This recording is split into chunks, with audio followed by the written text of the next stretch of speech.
can we talk a little bit about your first appearance on Conan as a stand-up? Because that was you've been on a million times and you became a guest, a couch guest, which is a level up. But your first time doing stand-up on late night, or no, it was on the TBS show. Yes. Is that right? Yes. What was that? Yeah, that must have been surreal. Was that your first late night appearance or no? No, it wasn't. My first late night appearance was actually Leno before Conan came. So it was real. I was 24, but Conan to me was like, I don't like doing things unless I'm I would never try to get in, because especially with Conan, it's like, I don't feel like I deserve to sit at that table yet. And so I remember the booker, JP, working with me, seeing me at festivals, wanting to get a set together. And I would just not get back to him because I was just like, I just don't feel like I deserve it yet. Like I just... Well, and you don't want to get your dream gig and then have it not go well or something. And then you're just I don't think I devastated. ever thought I was going to ever... I still don't.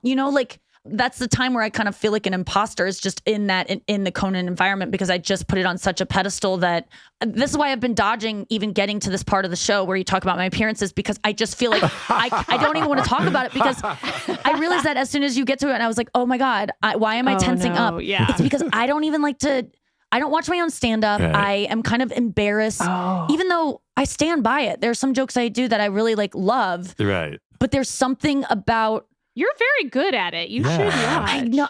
You'd like it. I know.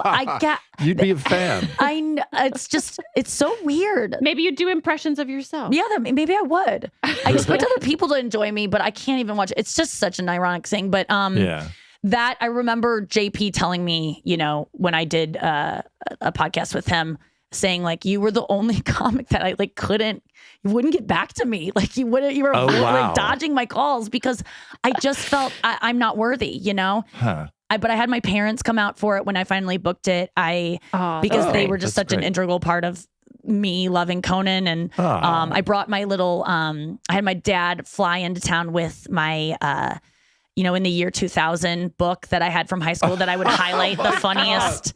And I would... That's where it went. Yeah. The one copy. The one copy that sold. I loved that book so much because it was the first time that I'd ever seen jokes written. Right. Where I could study them and go, I see why this is funny. Here's... I could really treat jokes like math equations. And you could go...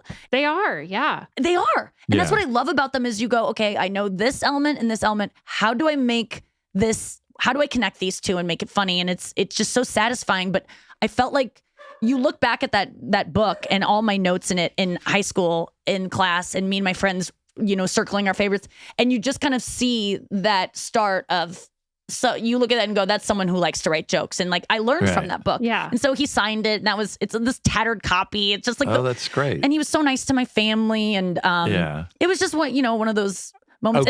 Conan met your parents back in the green room. He did. That's so nice. It was so nice. And so right before the pandemic, I was on in the studio version. It was the last time I was on, and it was the week before everything shut down. It was one of the last things. Oh my God. Mom said Conan was the last person she hugged before ever, for years. And so she was like, maybe I gave him COVID. She was so worried for weeks because it was that time when we were kind of going into hugs. Well, she did. We? Yeah.